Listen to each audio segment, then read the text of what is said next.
मेहर report Shan Ali Sheikh.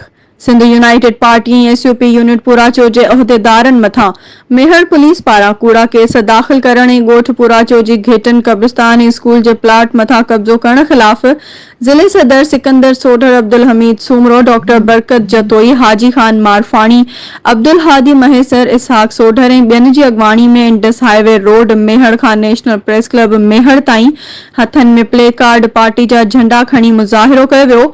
मुज़ाहिरीन SUP अॻवान मुजाहिद महेसर ऐं संदसि ख़ानदान मथां कूड़ा केस दाख़िल करण ऐं ॻोठ जे कब्रिस्तान स्कूल ऐं घेटनि मथां कब्ज़ो करण ख़िलाफ़ सख़्त नारेबाज़ी कंदा रहिया।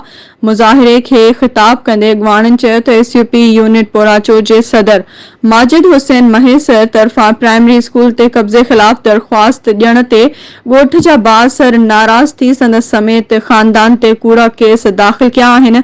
जवाबदार मुसलसल खेनि धमकाए रहिया आहिनि।